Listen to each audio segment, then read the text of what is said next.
Welcome to Earthology. Tonight, we drift into the oldest wilderness on Earth. Beneath the thin blue veil of our planet lies a realm without edges, a vast, breathing mind that has shaped every living thing that ever was. The ocean is not simply water. It is motion. It is memory. It is the ancient intelligence that dreamed the land into being. From orbit, it looks silent, a smooth, endless blue. But if you could listen closely, you would hear it hum. Beneath that calm surface, mountains move. Entire ranges rise and fall in slow motion.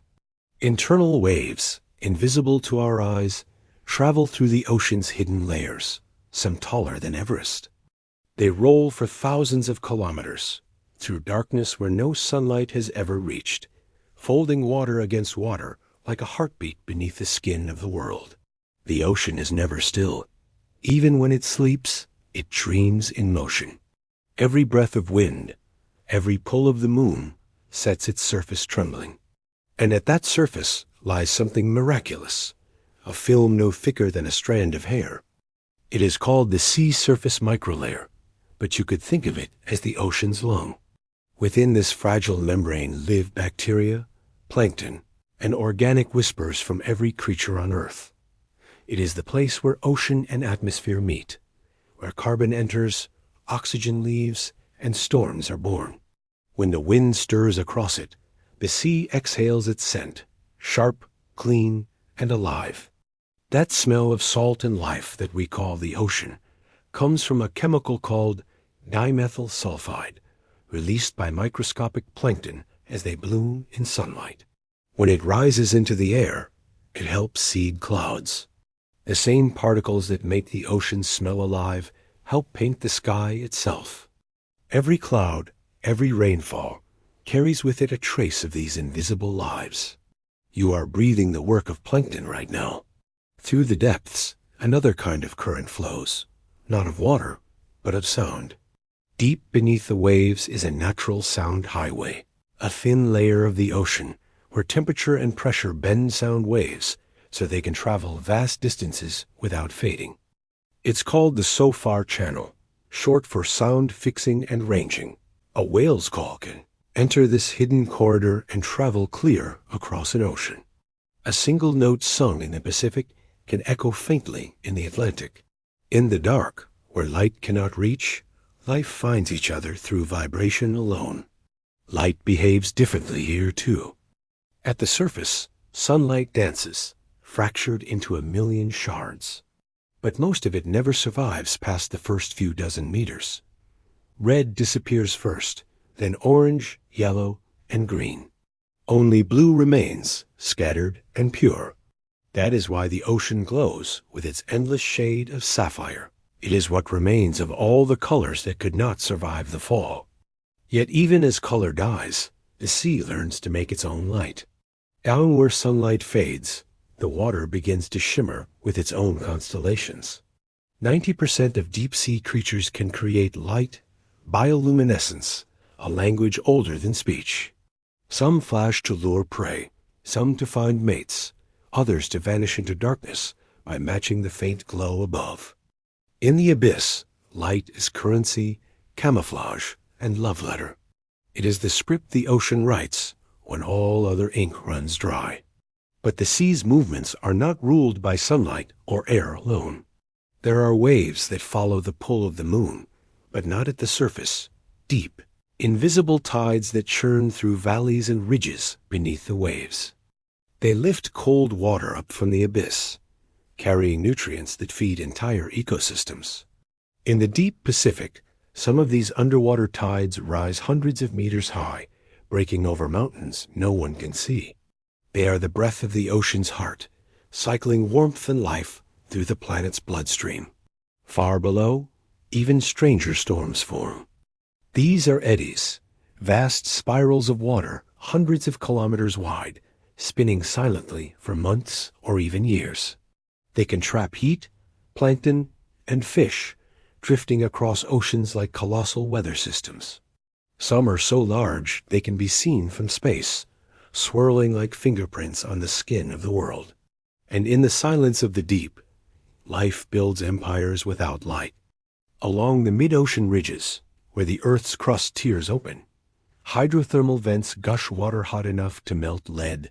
Yet here, life thrives.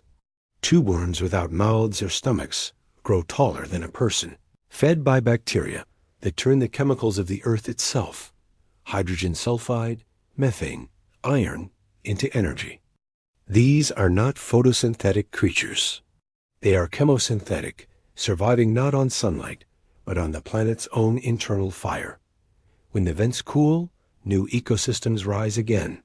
Cold seeps, where methane leaks slowly from the seafloor, host ghostly worms, mussels, and shrimp. Here, life depends not on the sun, but on the slow chemistry of decay. Some of the oldest living communities on Earth exist in these places, colonies that have endured for thousands of years, surviving every change above. In the open sea, the smallest things hold up the largest. Phytoplankton, microscopic plants drifting in sunlit waters, produce more than half of Earth's oxygen. Every second breath you take is a gift from them. Billions of these invisible cells spin sunlight into life, creating clouds, feeding fish, shaping climates. The ocean does not simply support life. It creates it continuously, tirelessly, endlessly. Among them float beings stranger than imagination.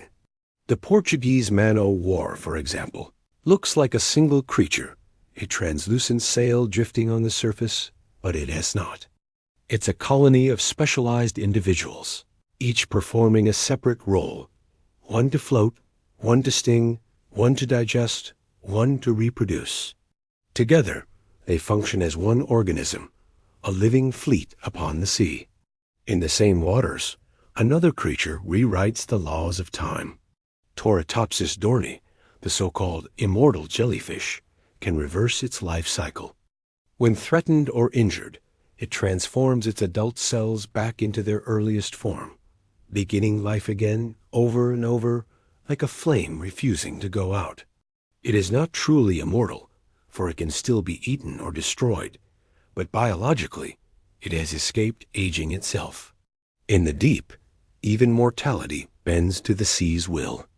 Further south, where ice crowns the edges of the world, a fish lives without blood as we know it. The Antarctic icefish has no red color. Its veins run clear. In waters so cold they hover near freezing, this transparency is not weakness, but strength. Instead of hemoglobin, it relies on oxygen dissolved directly in the frigid water. In the same icy realm, an Arctic krill rise and fall each night in the greatest migration on Earth. Trillions of tiny bodies, traveling upward under moonlight and sinking again by dawn. The weight of all their movement shapes the rhythm of the planet's carbon cycle itself. Sound travels farther in the sea than sight ever could. Hydrophones lowered into the deep record, the low moans of blue whales that can be heard thousands of miles away, the clicks of sperm whales as they hunt in pitch black, and the eerie grinding of icebergs scraping the seafloor, a thunder that can last for hours. The ocean is never silent. Even at the bottom of the Mariana Trench, the deepest place on Earth, there is noise, distant earthquakes, falling rocks, the hum of the planet itself. Every drop of seawater is alive. In a single letter, there are more organisms than there are humans on land. Bacteria, viruses, algae, and invisible animals drifting in infinite combinations. They form a network more complex than any forest, each dependent on the other in ways we are only beginning to understand. Without them, coral reefs would bleach, fish would vanish, oxygen would fade. They are the architects of balance, unseen but essential. Even sand, that quiet meeting of land and sea, hides its own world. Between each grain lives an entire community of worms, crustaceans, bacteria, and translucent shrimp no larger than dust. These hidden beings recycle the ocean's waste, turning death back into life. When you walk along the shore, you are walking on a living tapestry, each footstep pressing down on countless unseen lives. The waves that reach you may have been born, half a world away. A storm near Antarctica can send its pulse racing northward, crossing oceans for weeks until it meets a beach in another hemisphere. Every wave carries the memory of its birthplace, the wind that shaped it, the pressure that pushed it. When it breaks, that energy is released in a single exhale, completing a journey thousands of miles long. And even the sea's color is a living story. In tropical shallows, coral reefs shimmer with fluorescent hues. These glowing pigments protect their symbiotic algae from too much sunlight, and at the same time, help capture more light for photosynthesis. What we see as beauty, coral experiences as survival, a delicate dance of color and chemistry. At night, when the wind stills and darkness descends, the sea begins to glow. Bioluminescent plankton, Noctiluca scintillans, ignite with blue light when disturbed. Waves turn to rivers of fire. The wake of a boat leaves trails of stars. In certain bays, entire coastlines shimmer like galaxies scattered across the tide. For a moment, the ocean becomes the sky, and the boundary between worlds dissolves. But beyond beauty lies something more ancient. The water that touches your skin tonight has been here for billions of years. The hydrogen within it was born in the first moments of the universe. The oxygen was forged in long-dead stars. Every molecule has cycled through clouds, rivers, and veins, through dinosaurs, trees, and you. The ocean is not only vast, it is eternal. And beneath it all, hidden deeper than any trench, is another ocean, one that lies beneath your feet. Locked within the minerals of the mantle, scientists have discovered water bound inside a blue crystal called ringwoodite. If released, it would fill the surface oceans 3 times over. This hidden sea circulates through volcanic plumes and subducting plates, rising and falling over eons. The Earth itself carries an ocean within its bones. The ocean does not end where the map says so. It continues upward into the air, outward into the sky, downward into the rock. It flows through everything that lives, connects every breath, and remembers every moment of the planet's history. The tides that move the moon also move the blood within your chest. You are, in the quietest sense, mostly ocean too. The deeper you go, the slower time feels. Sunlight weakens, colors dissolve, and the shimmer of the surface fades into memory. Here begins the twilight zone, a vast region stretching from 200 to 1,000 meters deep. It is neither day nor night, but an eternal dusk where the rules of life change. In this half-light, life invents its own forms of survival. Fish here have eyes so large, they reflect the last traces of blue. Some have mirrors instead of pupils, bouncing stray photons into focus. Others, like the stoplight loosejaw, produce their own red light, invisible to most creatures, allowing them to see prey that cannot see them. It is the ocean's version of night vision, perfected through millions of years of shadowed evolution. In this dim world, the body becomes a tool of illusion. Some creatures turn glass-like, transparent as dreams. The larval eel, known as a leptocephalus, drifts through the water like a living ghost, nearly invisible except for the faint shimmer of its organs. Others, like the bristlemouth fish, the most numerous vertebrate on the planet, arm themselves with rows of light-producing organs that flash in coded pulses. If you could gather all the bristlemouths of the world, they would outnumber all birds, mammals, reptiles, and amphibians combined. And yet, most people have never seen one. Far below, the water grows colder and denser. The surface world disappears entirely. We enter the midnight zone, a place where sunlight has never existed. Down here, the only light is alive, made by creatures that glow, pulse, and flash to communicate, to hunt, or to hide. It is estimated that 3/4 of all living species in the ocean produce bioluminescence in some form. The deep is not empty. It is a slow, quiet storm of living light. Here drifts the siphonophore, a relative of the jellyfish that can grow to lengths over 40 meters, longer than a blue whale. It is not a single creature, but a colony of specialized individuals, each with its own role. One swims, one stings, one feeds, one reproduces. Together, they function as one, moving through the darkness like a living constellation. Nearby floats the gulper eel, its mouth enormous, its body coiled like a ribbon. When it hunts, it inflates its throat into a balloon, swallowing prey half its size. Its tail glows like a lure, swinging through the dark like a tiny lantern. Life down here thrives on ingenuity. Some creatures create light patterns that mimic falling plankton, drawing prey into invisible traps. Others use flashes as warnings, bursts of light that say, "I am poisonous. Do not touch." The deep sea is not a place of chaos, but of precision. Every flash, every shimmer, every silent flicker carries meaning. The ocean's greatest migration happens here, unseen. Every night, as darkness rises, billions of creatures ascend from the depths to feed near the surface, and every morning they sink back down again. This vertical migration, the largest movement of biomass on the planet, happens in silence every single day. It helps mix carbon, oxygen, and nutrients across layers of the sea, sustaining life above and below. If you could see it from space, the ocean would appear to breathe, inhaling at dusk, exhaling at dawn. Even the smallest creatures join this grand pulse. Zooplankton, microscopic animals, drift upward each night, chasing the faintest traces of food. Some are transparent, others armored, many glowing softly as they swim. They are eaten by small fish, which are eaten by larger ones, forming the invisible foundation of all marine life. Yet even here, there are mysteries.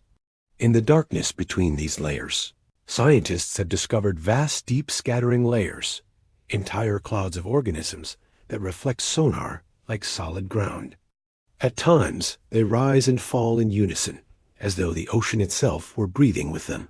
Seamounts, underwater mountains rising from the abyss, host coral forests that never see the sun. Some of these corals are older than human civilization.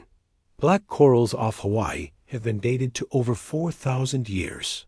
They grow so slowly that a few centimeters represent centuries. Their branches hold the chemical record of ocean history, temperature, acidity, and nutrient shifts carved into their skeletons like rings in a tree. The ocean keeps its own archive of time. Sediments on the seafloor contain microscopic shells that fall like snow, the remains of plankton and tiny crustaceans that once floated near the surface. Layer by layer, they record every change the planet has ever known. In cores drilled from these sediments, scientists can read the pulse of Earth's past. Ice ages, volcanic winters, sudden warmings, all written in grains of calcium and dust. But not all snow falls from the sky. In the deep, there is what scientists call marine snow, a slow, continuous rain of dead plankton, fecal matter, and organic dust. It drifts downward from the upper ocean, feeding everything below. Some particles take weeks to fall. Others, heavier with life, descend in just days. For many deep-sea creatures, this is their only source of food, the gentle, endless snow that falls forever in the dark. Beneath it, the ocean floor stretches like an alien landscape. There are plains as flat as deserts, trenches deeper than Everest is tall, and volcanoes that rise from the abyss, constantly reshaping the seafloor. Every second, somewhere on the planet, a new piece of ocean crust is being born from molten rock. The seafloor spreads outward from mid-ocean ridges, carrying continents with it in a slow, tectonic drift that has been underway for billions of years. The ocean, quite literally, remakes the world from beneath. In one of these ridges, where two plates tear apart, lies the Lost City hydrothermal field. Here, water heated deep within the crust emerges not black, but white, alkaline, foaming, rich in hydrogen and methane. Towering chimneys of calcium carbonate rise 30 meters high, venting hot water that smells faintly of new life. Scientists believe this could be where life on Earth began, in chemical reactions between rock and water that created the first self-replicating molecules. The ocean does not just nurture life. It may have invented it, and it still experiments. In the deepest trenches, where pressure would crush steel, creatures thrive in ways we can barely comprehend. The Hadal snailfish lives 7 miles below the surface, its body soft and translucent, its bones reduced to cartilage. Instead of resisting pressure, it embraces it. Its cell membranes and enzymes evolve to function only under crushing force. Its body would literally dissolve if brought to the surface. It is a being of the abyss, existing only where everything else ends. Even deeper, microbes live within the very rocks. In samples taken from hundreds of meters beneath the seafloor, scientists have found bacteria still alive, slowly metabolizing nutrients trapped in sediment millions of years old. These microbes live at the edge of chemistry, where life barely qualifies as alive. Some reproduce only once every 1,000 years. Yet they persist, patiently, in the slow heartbeat of the deep earth. Elsewhere, at methane seeps, worms without mouths or guts rely on bacteria living inside their tissues. These symbionts digest the gases leaking from beneath the crust, turning poison into nourishment. Each worm is both animal and ecosystem, a partnership so intimate that neither could exist without the other. The ocean teaches interdependence. No creature here survives alone. From the smallest plankton to the largest whale, every life is woven into another's. Even death feeds the living. When a whale dies, its body sinks to the bottom, becoming a whale fall, an island of life that can sustain entire ecosystems for decades. Worms, snails, and crustaceans gather, feeding on the flesh. Later, bacteria digest the bones, releasing nutrients back into the dark. Nothing is wasted. The ocean recycles itself endlessly. And above these silent worlds, the giants move. The blue whale, the largest creature ever to live on Earth, dives through the twilight with a heartbeat that slows to 2 beats per minute. Its voice can be heard for thousands of kilometers, low enough to pass through mountains of water. Each song carries not only through distance, but through time, echoes that may help others navigate, find mates, or map the deep. No one truly knows. The language of whales remains one of the last unsolved mysteries of the living world. Their migrations draw invisible lines across the globe.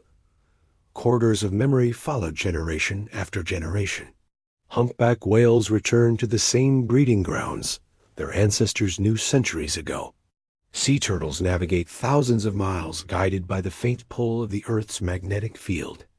Some scientists believe they can sense magnetism directly, feeling the planet's invisible lines like threads of light in the dark.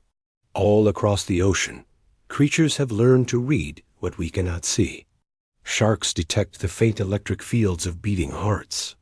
Lobsters follow chemical trails carried by currents. Even corals use moonlight to time their spawning, releasing clouds of eggs and sperm on the same nights each year, synchronized to the rhythm of celestial light. The ocean does not forget the sky. Its tides are a language spoken between Earth and Moon, gravity translated into motion. Every high tide is the moon's slow touch upon the sea. Every low tide, its quiet retreat. Over eons, this dance has slowed the Earth's rotation and carried the moon farther away. Even now, the day lengthens by milliseconds each century. Time itself stretched by the pull of the sea. Life senses these movements. In the open ocean, countless species rise and fall with the lunar cycle. Some fish spawn only during full moons, their eggs floating upward in the brightest nights. Others vanish into deeper layers during new moons, hiding from predators in the darkness. The ocean's calendar is written not in months, but in tides and light. And then there is silence, that deep, immeasurable quiet where the mind of the ocean seems to pause. If you listen there, really listen, you can almost feel the planet breathing, a pulse measured not in seconds, but in centuries. The sea speaks in temperature, in salinity, in motion. Its language is the slow exchange of molecules, the drift of heat, the memory of storms. Every ripple is a record. Every current is an echo. The ocean carries the signatures of everything that ever touched it, the dust of deserts, the breath of volcanoes, the ash of distant fires. All of it settles, all of it becomes part of the sea's vast consciousness. The sea is not empty. It never was. Even in the bluest stretches, where no islands break the horizon, life fills every droplet, every shimmer, every grain of suspended light. To call it water is to underestimate it. The ocean is a body within a body, a living field of minds so small and numerous that they outnumber the stars we can see. Most of the oxygen you are breathing right now, about half of it, was made by creatures you have never seen and never will. They are plankton, drifting in invisible galaxies beneath the waves.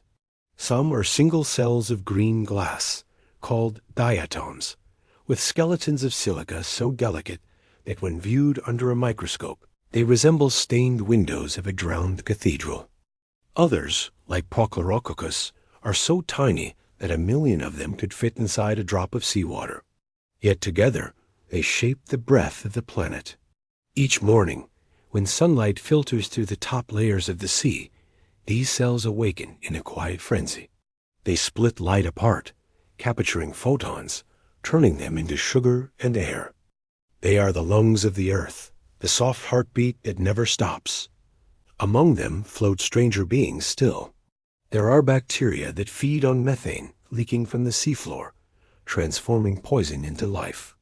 Around these seeps grow entire communities of worms, mussels, and snails, none of them needing sunlight. Their world runs on chemistry, not photosynthesis. Some worms have no mouths, no stomachs. Instead, they grow symbiotic bacteria inside their bodies, letting those microbes do the eating for them. Further along the continental slope, a coral forest rises in the dark, not built of color and sunlight, but of glass. Deep-sea glass sponges form intricate structures from silica, their skeletons bending and refracting the faintest glimmers from passing creatures. Some of these sponge reefs are thousands of years old, older than the pyramids. When currents brush against them, they sing in vibrations too low for human ears. Slow, resonant hums that ripple through the dark water. Even stranger are the fish that live among them. The barrel-eye fish, with a transparent head and eyes that rotate upward, can see through its own skull, watching for silhouettes of prey above, while remaining nearly invisible itself. Its skin absorbs nearly all light, its organs faintly green beneath a dome of clear tissue. Nearby drifts the Macropina microstoma, a being so alien it seems impossible that it evolved here, on the same planet as us. And yet, like everything in the deep, it is perfectly adapted, a solution born of endless time and pressure. In another part of the world, near Antarctica, a small fish glides through icy blackness. Its blood is clear because it carries no hemoglobin. The ice fish survives in water cold enough to freeze human blood by using proteins that act like natural antifreeze. They slip between ice crystals, living in a realm where other vertebrates would turn solid. And far above them, in warmer seas, some jellyfish escape death altogether. The Toratopsis dohrnii, often called the immortal jellyfish, can reverse its own aging. When injured or starved, it transforms its adult cells back into the form of a juvenile, beginning life again from the start. In the right conditions, it could, in theory, live forever. Yet immortality in the sea is not rare. It is almost ordinary. There are clams alive today that began filtering water before the Renaissance began. There are sharks in the North Atlantic whose lifespans stretch back 4 or 5 centuries, gliding through the dark like living fossils. The Greenland shark moves slowly, perhaps a meter per second, its flesh filled with chemicals that act as natural preservatives. In its eye lens, scientists found radiocarbon traces revealing it was born sometime in the 1600s, when Galileo was still alive. Elsewhere, near hydrothermal vents, scientists discovered worms that can regenerate not just parts of their bodies, but entire halves. Chop one in two, and both will regrow. Some deep-sea starfish do the same, turning dismemberment into multiplication. And drifting near the surface are tiny creatures whose presence shapes the smell of the world. When waves break, they burst plankton cells open, releasing a chemical called dimethyl sulfide, DMS. That compound rises into the air, mingling with salt and mist, and becomes the scent we recognize as the ocean's breath. It also helps form clouds. So when you smell the sea, you are breathing the work of microscopic life, the same molecules that call seabirds home from thousands of miles away, guiding them by scent alone. The sea speaks in signals like this: invisible, chemical, ancient. When coral reefs spawn, they release their eggs and sperm into the water all at once, guided by the full moon's light. The timing is precise, synchronized across entire coastlines. It is as if the ocean itself sets a clock by the rhythm of the stars. Below, in the darker reaches, lie fields of glowing organisms that paint the black water blue. Bioluminescence is not rare. In fact, it is the most common form of communication on Earth.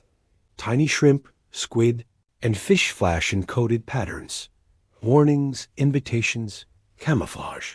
Some creatures produce light to see, others to disappear. The hatchetfish, for example, has a mirror-like belly lined with organs that shine downward, matching the faint light from above, rendering it invisible from below. In the open sea, flashes of green and blue often signal the presence of Noctiluca scintillans, the sea sparkle. These dinoflagellates ignite when disturbed, turning breaking waves and the wakes of passing dolphins into rivers of light. At night, beaches glow underfoot, every footprint a burst of silent lightning.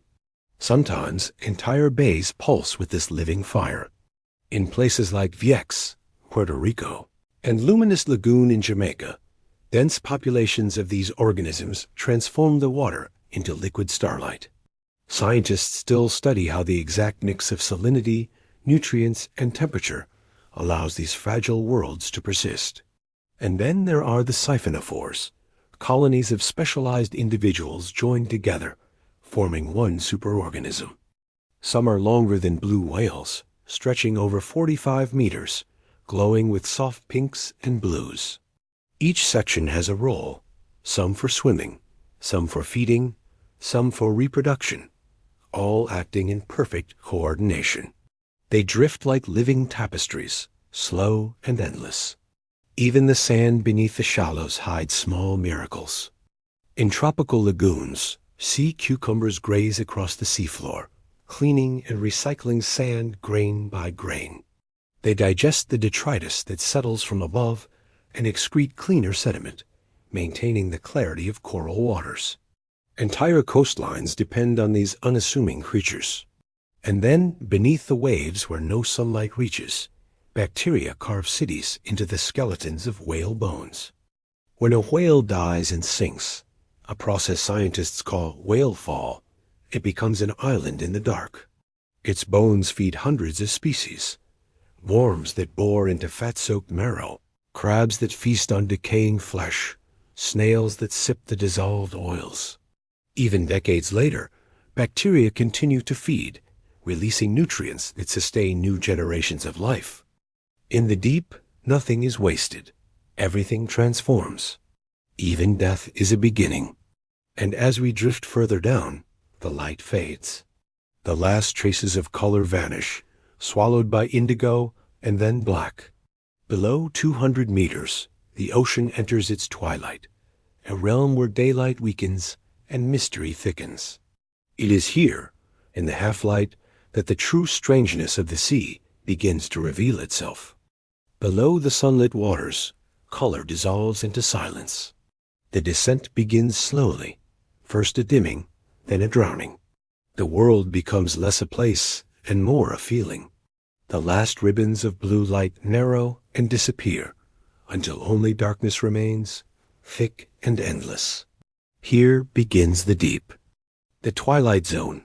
Scientists call it the mesopelagic. It stretches from about 200 meters to 1,000 meters beneath the surface. It is a vast liminal space, neither day nor night. If you could hover here, you would feel the weight of the planet pressing down, every square inch of your body burdened by 100 times the pressure of the air above. And yet, it is alive. Schools of lanternfish drift like moving constellations. Their bellies glow with bioluminescent spots that blink in sequences as if whispering in code. When threatened, some release clouds of glowing mucus, bursts of blue-green light that confuse predators long enough to vanish.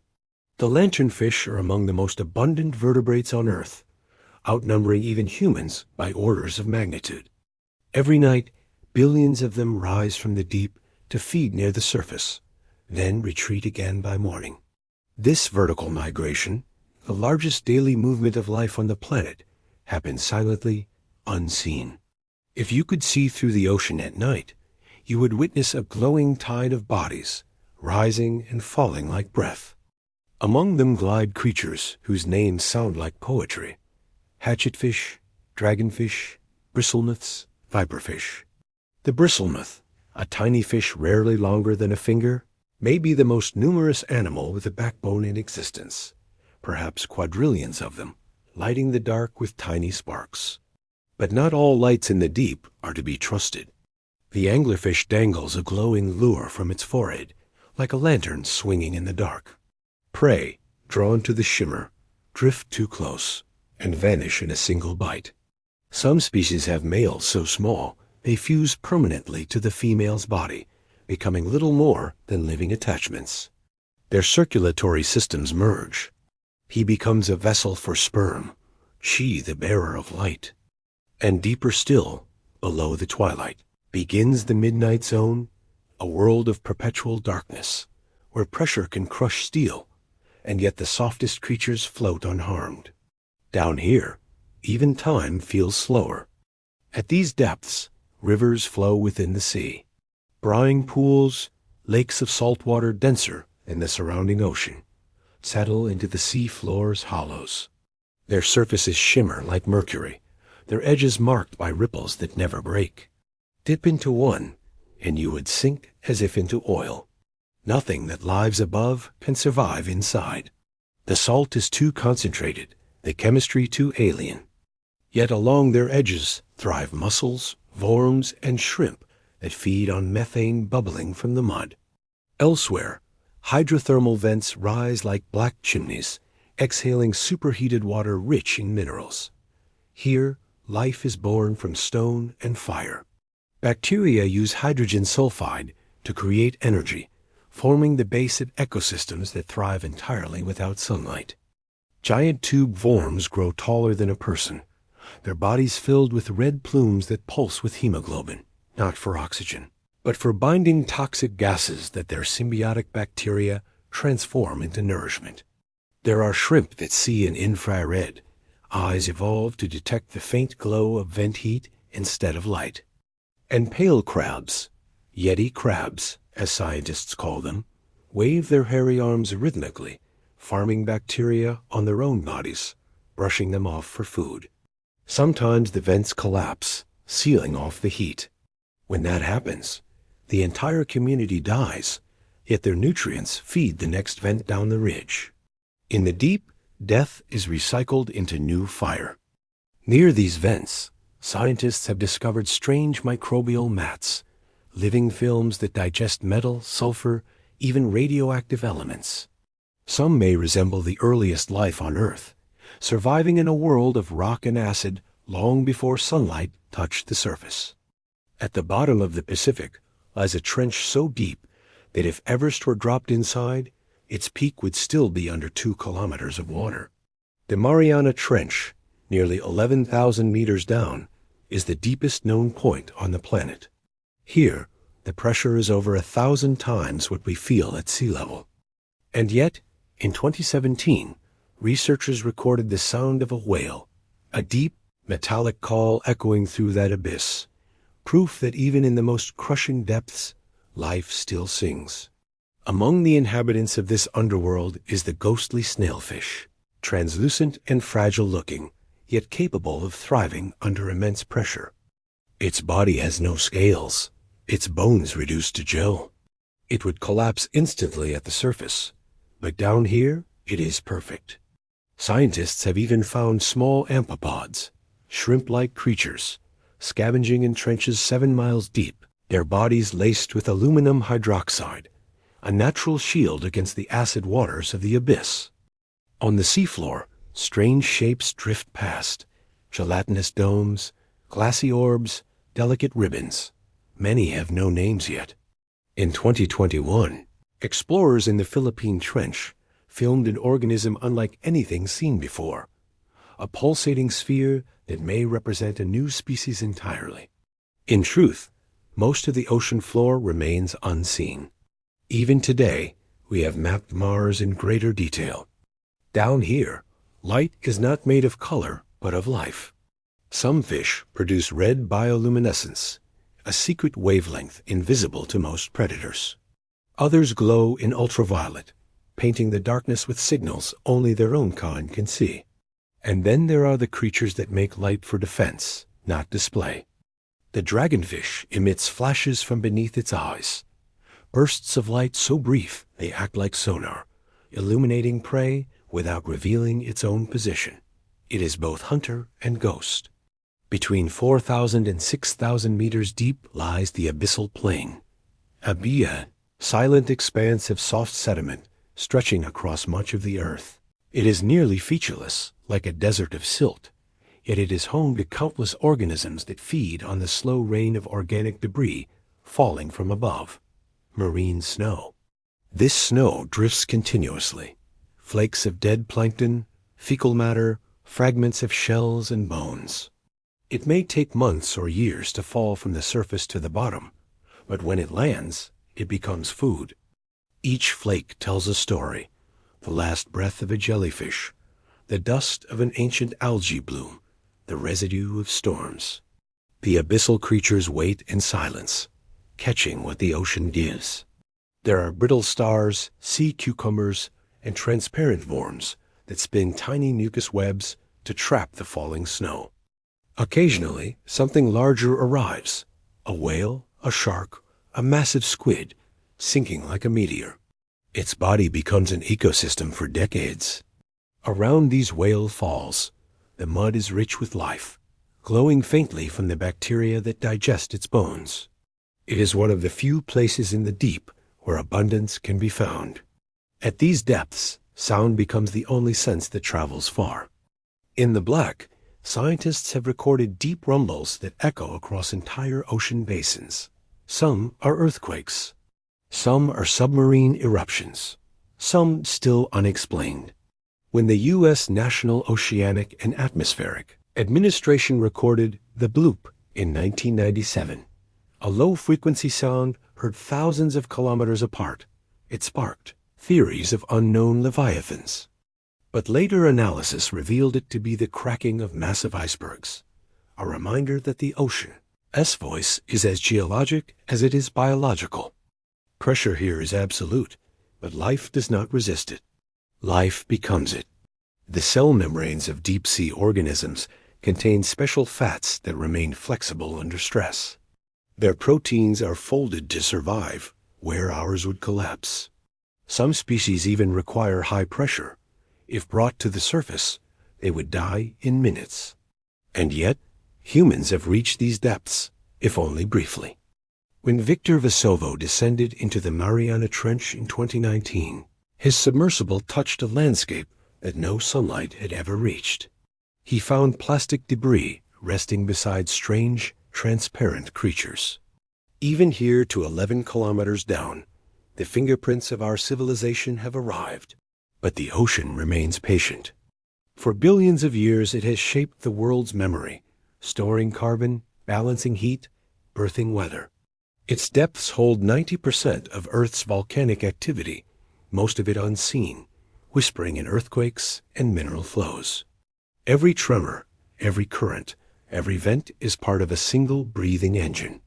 And as we hover in this black cathedral of pressure and light, it is easy to forget that above this darkness lies the thin film of life we call home.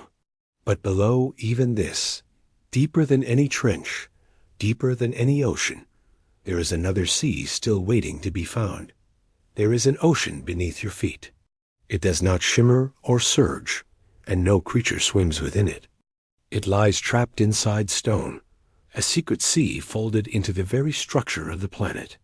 Scientists once believed Earth's water was confined to its surface, to the oceans, rivers, and ice. But deep within the mantle, hidden more than 600 kilometers below, lies a vast reservoir bound inside minerals. These crystals, known as ringwoodite, can trap molecules of water within their lattice, not as liquid, but as essence, locked into their atomic heart.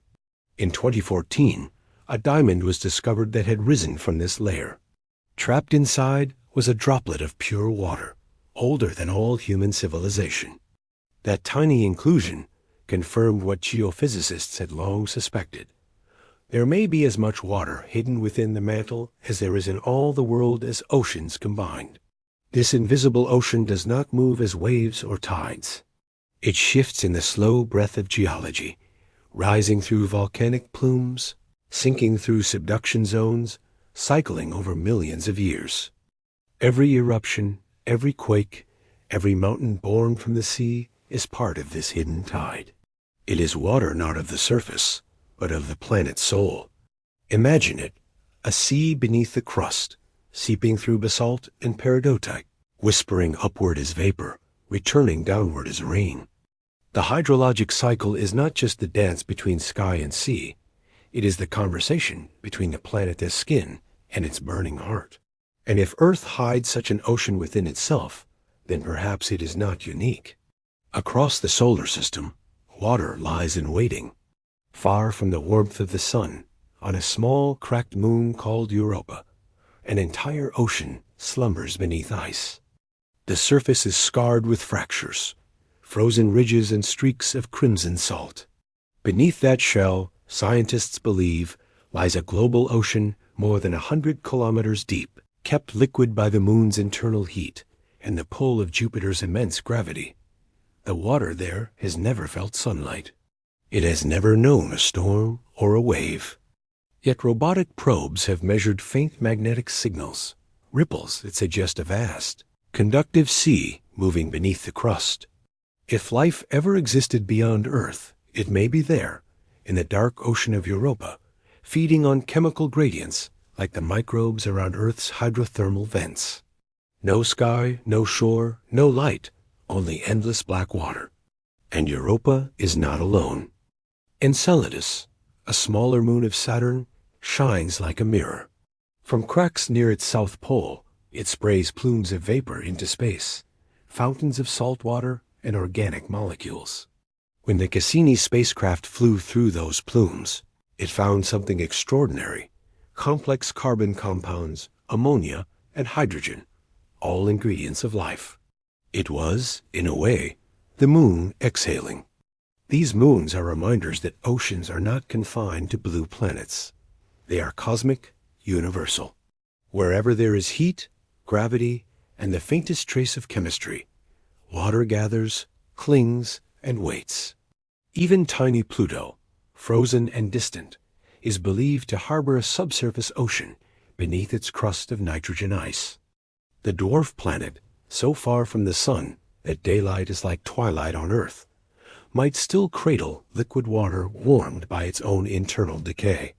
And beyond it, other worlds, Titan, Ganymede, Triton, each may hold hidden seas of methane, ammonia, or brine. Perhaps the universe itself is oceanic, a scattering of frozen shores and buried tides across the stars. The idea changes what we mean by home. It suggests that water, that soft and simple molecule, may be the true architect of worlds.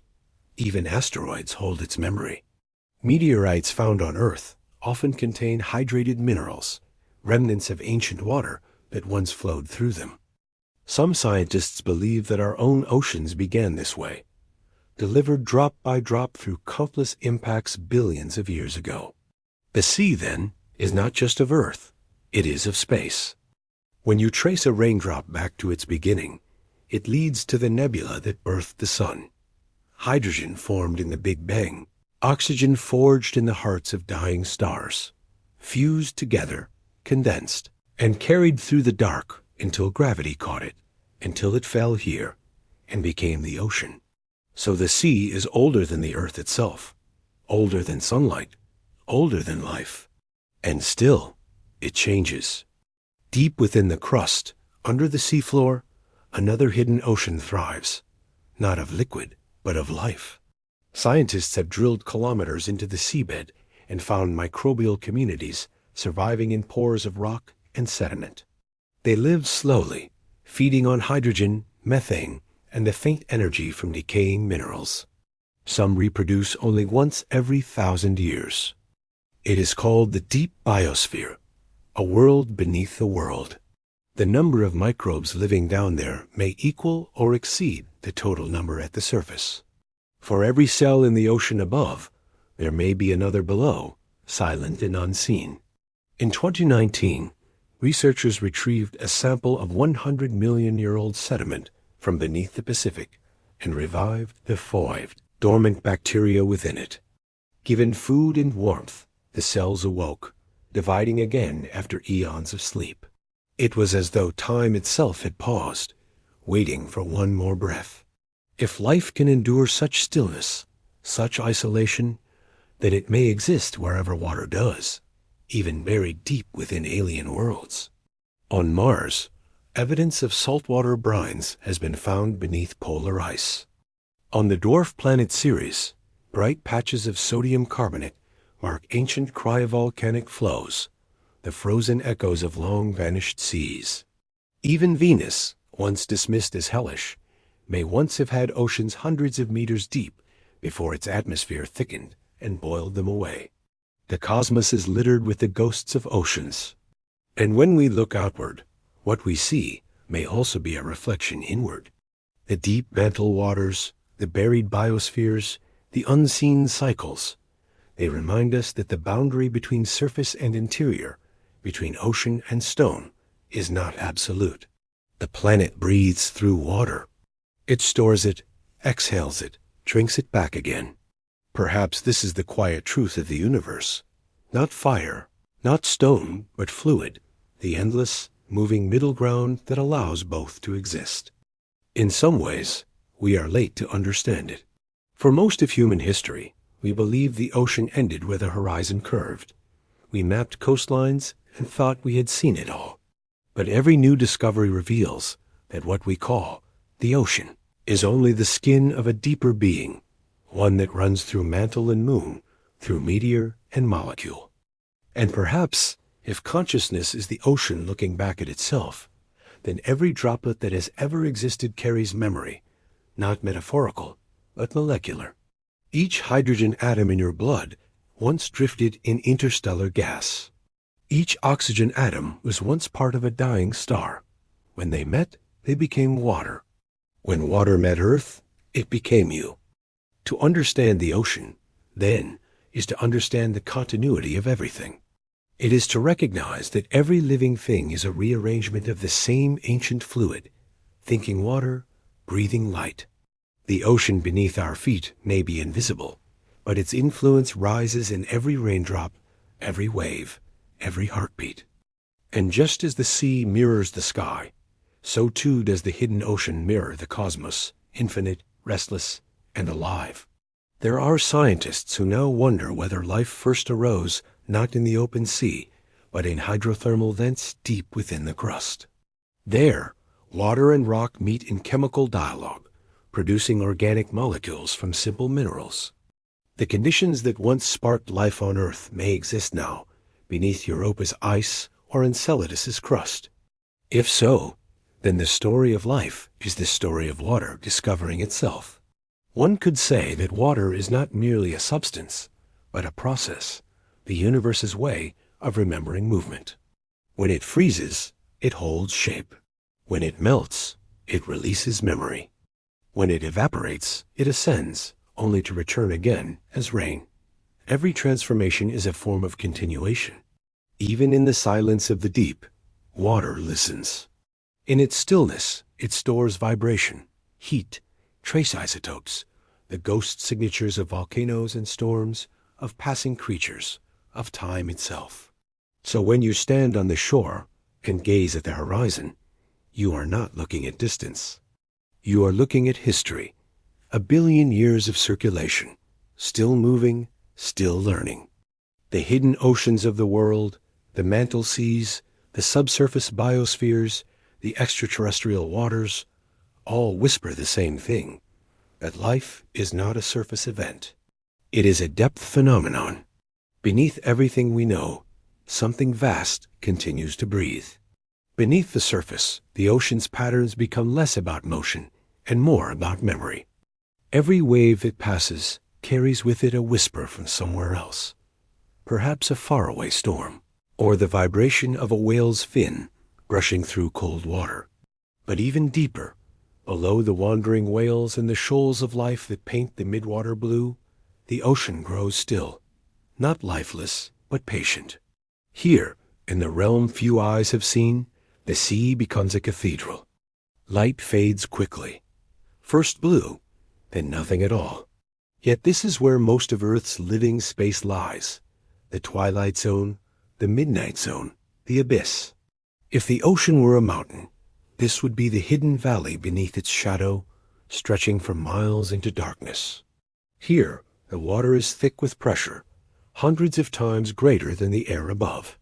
And still, there is life. In the perpetual night, creatures have found ways to turn darkness into opportunity. There are fish that do not see with eyes, but with light itself.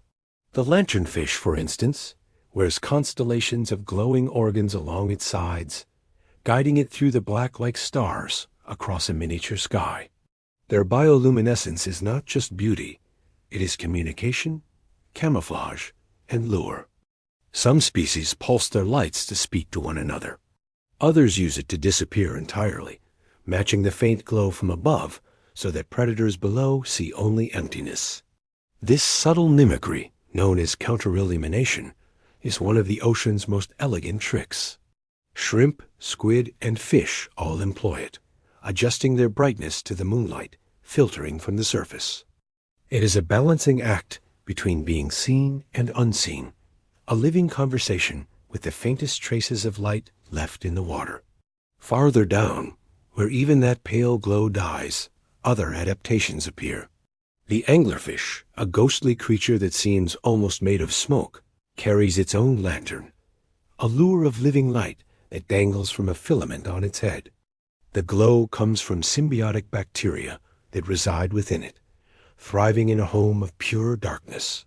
When prey drifts near, mesmerized by the small light in the endless void, the angler strikes, a burst of movement so sudden that it feels like a flicker between two realities. But not all deep dwellers hunt.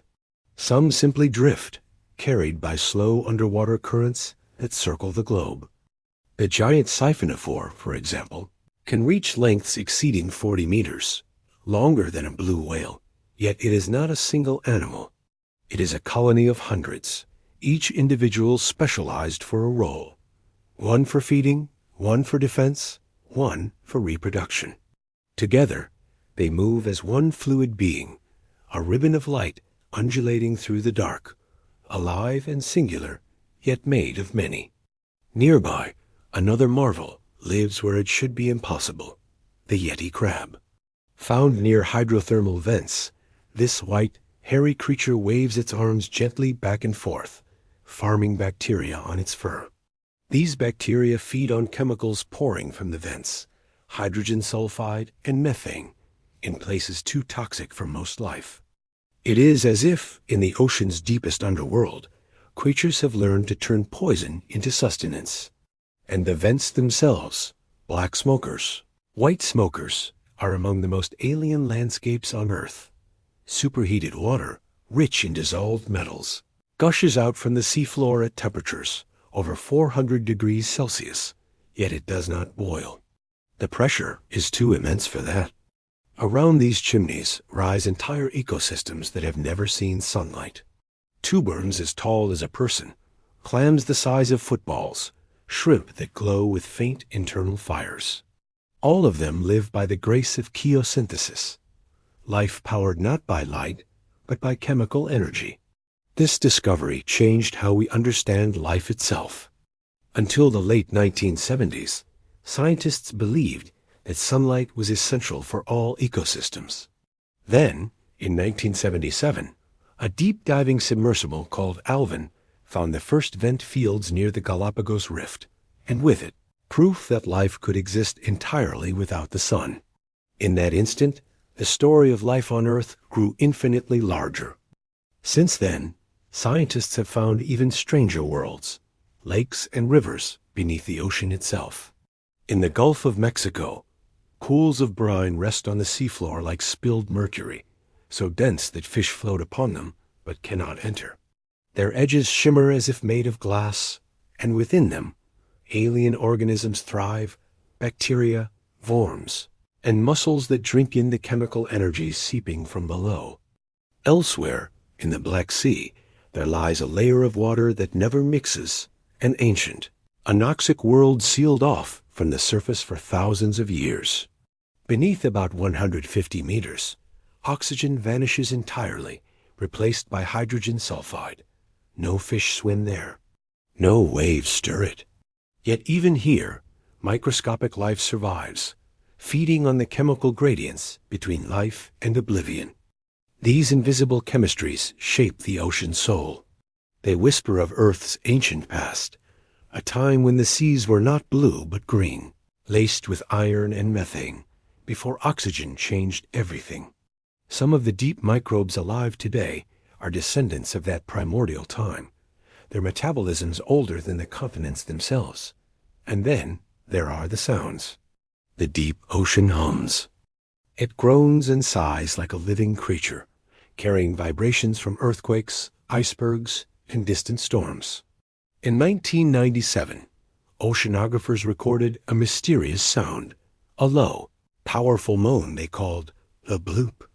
It was so loud it could be heard across entire ocean basins. For years, no one knew what it was. Some thought it might be a giant unknown creature. Eventually, scientists traced it to the fracturing of Antarctic ice, the cry of a glacier breaking apart into the sea.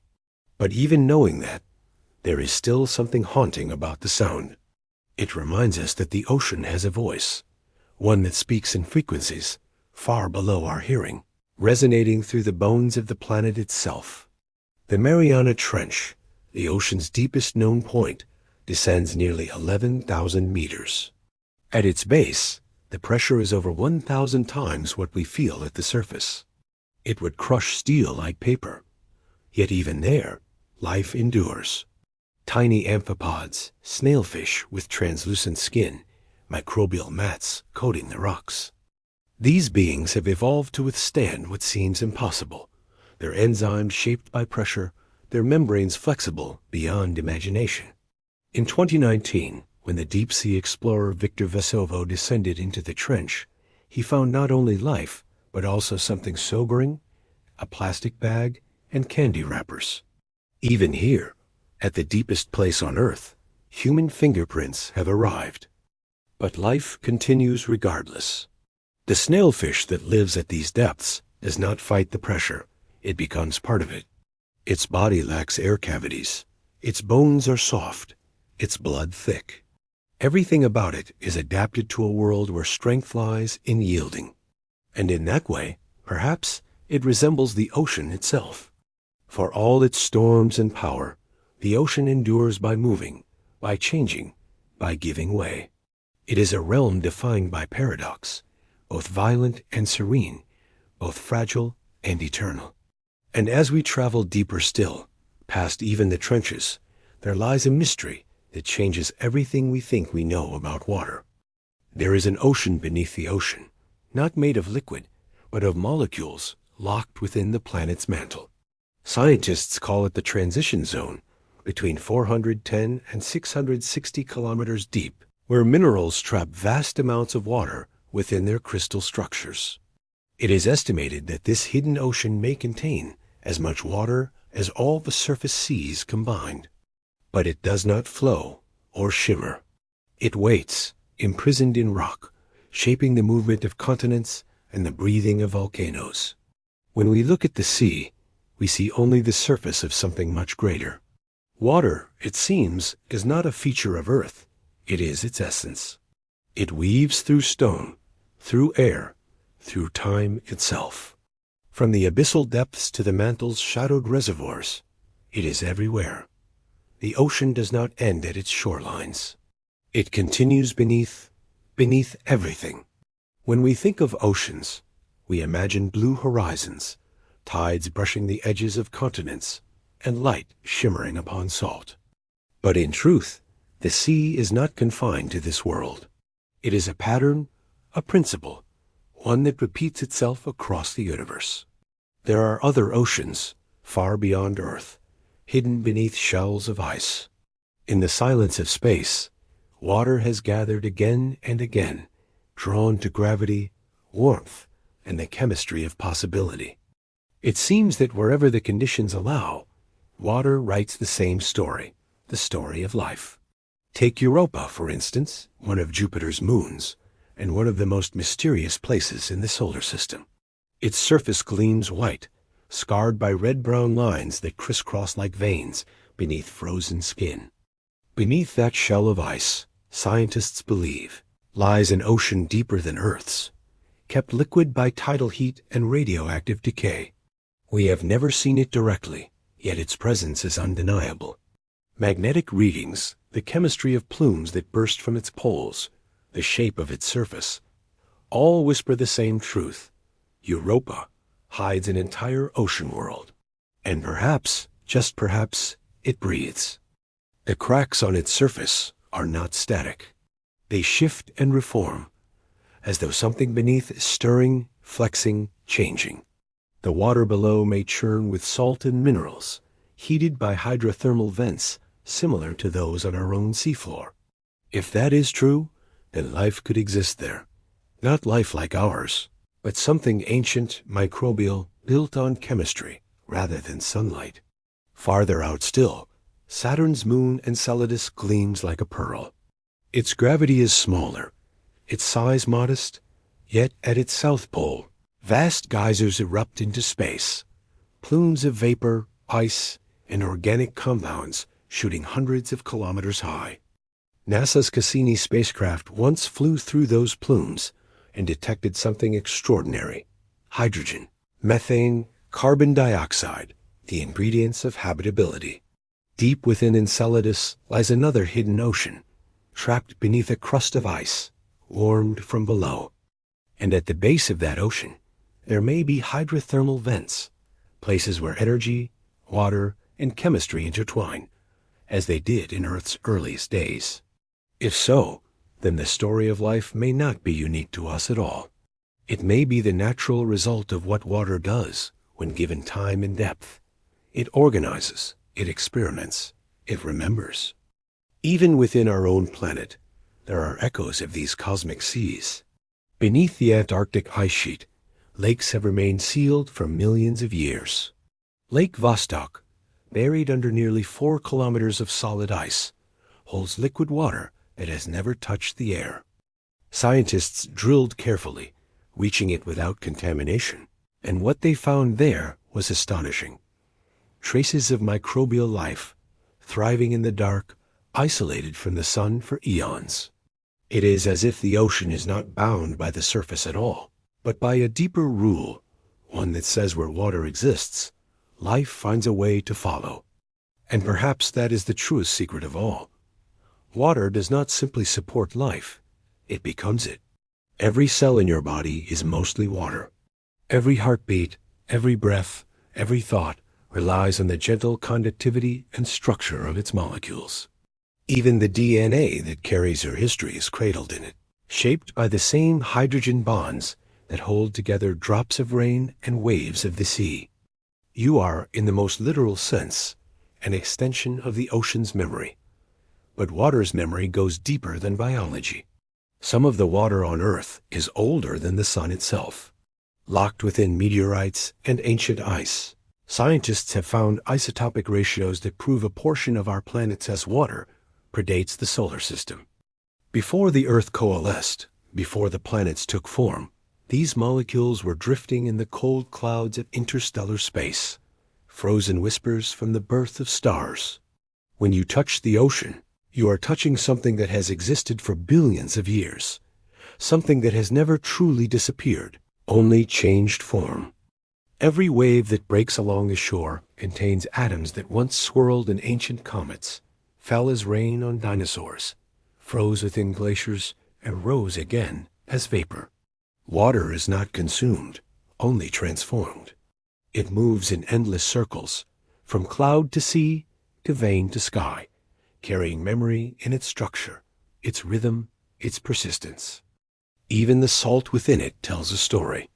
The ocean is not merely filled with salt, because rivers wash minerals from land, though that is part of it. It is also because, in the earliest days of the planet, volcanic gases released chloride and sodium from deep within Earth's mantle. Over millions of years, these elements dissolved into water, forming the balance that allows life to exist. Every drop of seawater is a record of that exchange. Rock turned to liquid, land turned to breath. If you could listen closely enough, the ocean would tell you about every mountain it has worn down, every storm it has fed, every creature it has carried. The sound of the waves is the sound of time itself, rearranging matter, smoothing it, returning it to the whole. And still, it holds surprises. In 2023, researchers studying the deep Pacific discovered a microbial community thriving on bare basalt rock, a living film so thin it was invisible to the eye, yet capable of transforming the chemical balance of the ocean. These microbes do not rely on sunlight, nor even on nutrients drifting from above.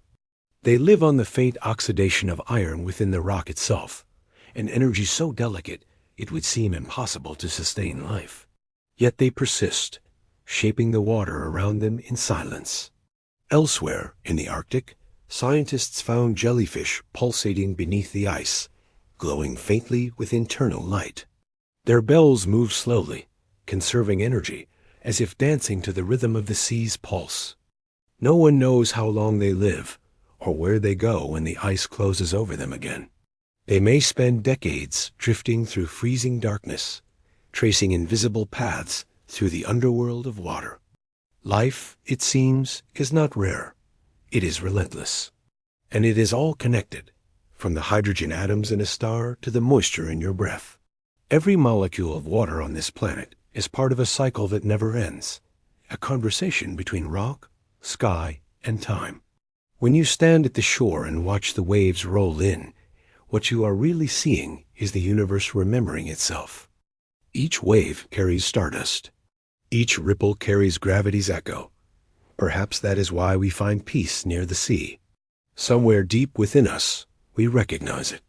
The sound of the surf is the sound of home, the same vibration that has moved through every living thing that has ever existed. The ocean is not a place. It is a state of being. Beneath your skin, it continues, ancient, unbroken, alive. The same ions that flow through seawater flow through your blood.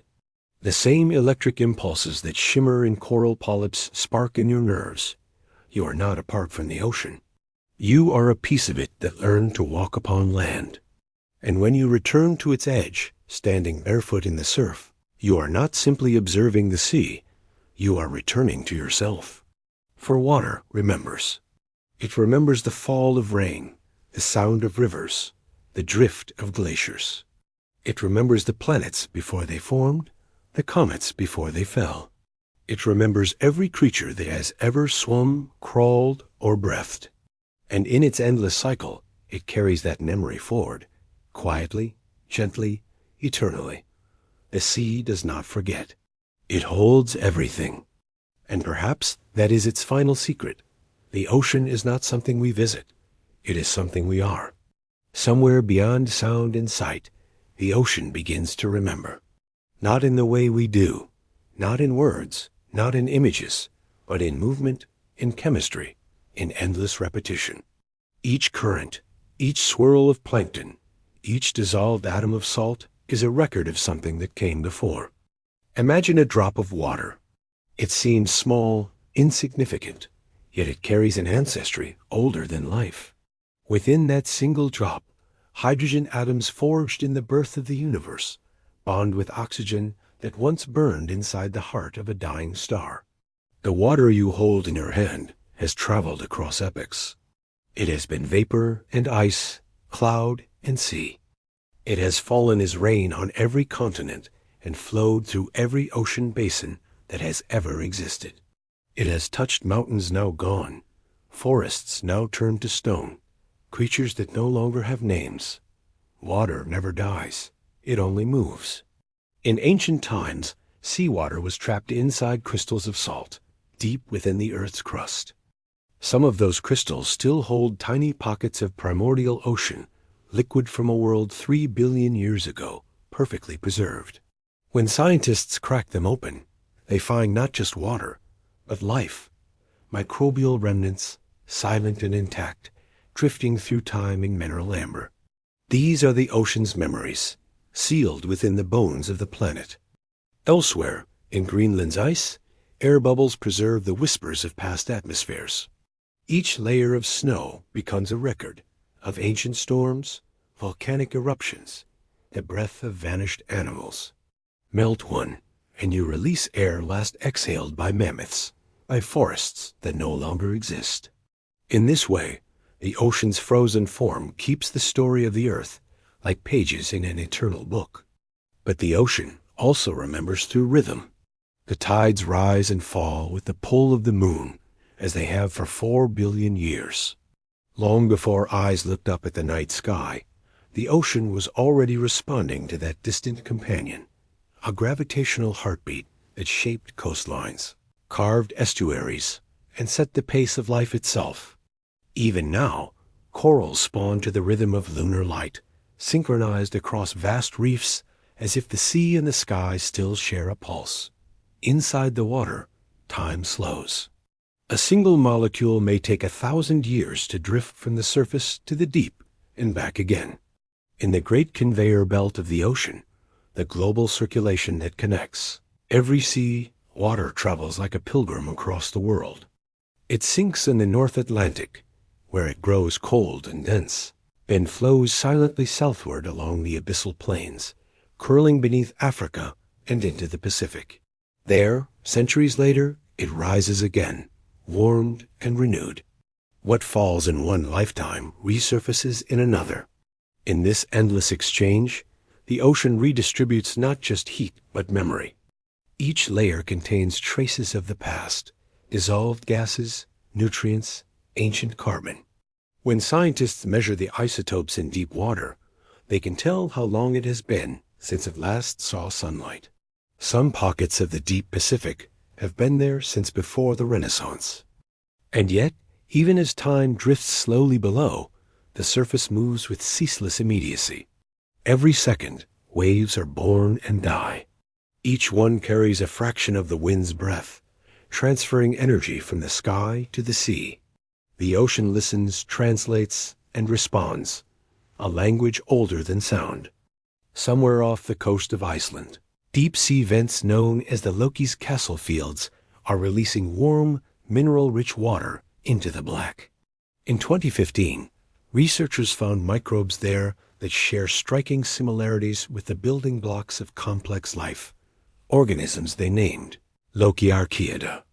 These microbes blur the line between simple and complex, hinting that the ancestors of all animals, including us, may have once lived in such a place. Life as we know it may have risen from the whispers of heat beneath the waves where stone meets sea. This is not just history, it is continuation. The same processes still happen today, unseen. The vents breathe, the bacteria build, and the ocean slowly creates the chemistry of life, again and again. The story is ongoing, and we are still part of its unfolding. Far above, near the surface, invisible forests bloom, swirls of microscopic plankton turning sunlight into oxygen. It is easy to forget, but nearly every breath you take is a gift from these drifting beings. The air around you is 21% oxygen because of them. Not trees, not grass, but plankton. In their glass-like shells, their spiral bodies, their delicate floating shapes, they continue the work of creation. When they die, they sink, carrying carbon to the deep, burying it in sediment, stabilizing the climate of the world. They are the lungs of the planet, and the sea is their cathedral. Even now, the ocean is still shaping the earth. Beneath the waves, tectonic plates drift and collide, giving birth to new crust every day. The mid-Atlantic ridge grows slowly outward, pushing continents apart, creating new seafloor at a rate of about 2 inches per year.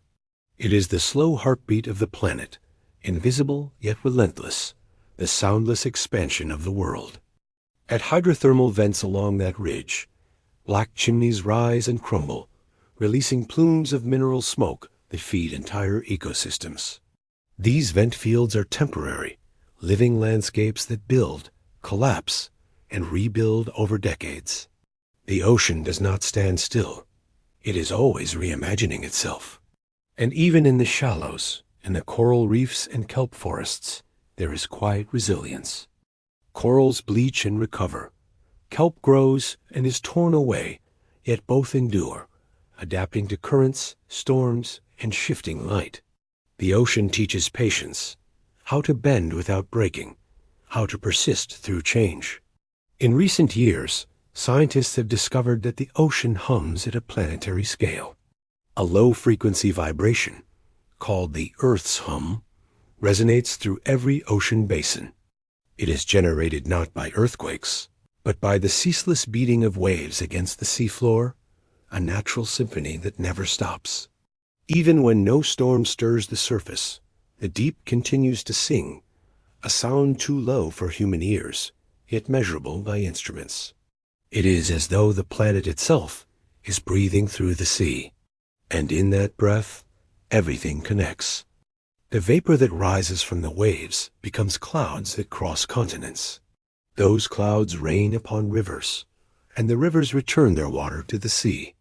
The same molecules that once lay frozen in Antarctic ice may now fall as tropical rain, flow through a leaf, a stream, a heartbeat.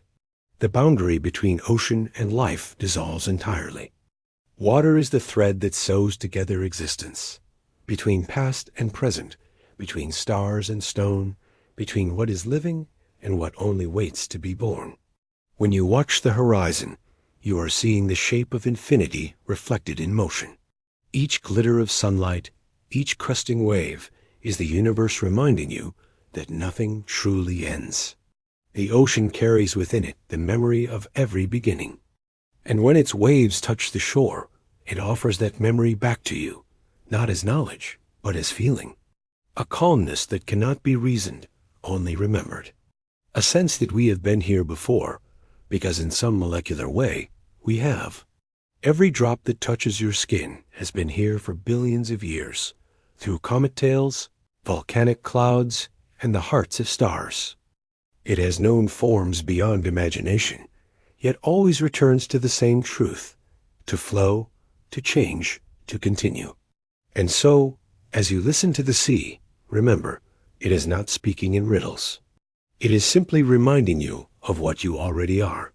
Part of the tide, part of the memory, part of the ocean that never ends. The sea does not keep time as we do. It moves in centuries, in millennia, in pulses too long for any single lifetime to feel. Beneath its calm surface, water is always shifting, not just through currents and tides, but through deep time itself. When you stand on a shore and look toward the horizon, you are seeing not a place, but a process. Molecules that have traveled from glacier to vapor to rain, now returning home again.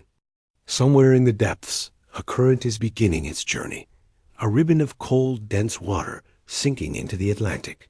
It will not rise again for 1,000 years. By the time it returns to the surface, whole civilizations will have risen and fallen. Yet the current will move steadily, carrying heat, carbon, and whispers of memory. Every wave we see is powered by unseen cycles, by winds shaped by sunlight, which in turn are shaped by the ocean's own warmth. The sea and the sky are locked in conversation, each breathing for the other. Tiny changes in temperature ripple outward, steering storms, shaping weather, guiding migration, influencing every living thing. The planet itself is an extension of the ocean's pulse. If we could listen closely enough, the sea would sound like a heart. When sound enters water, it can travel farther than anywhere else on Earth. Whales have evolved to use this to their advantage. Their songs can cross entire ocean basins. A blue whale's call, low and slow, can be heard thousands of kilometers away. Through this invisible network of sound, the ocean carries stories of distance, of reunion, of survival.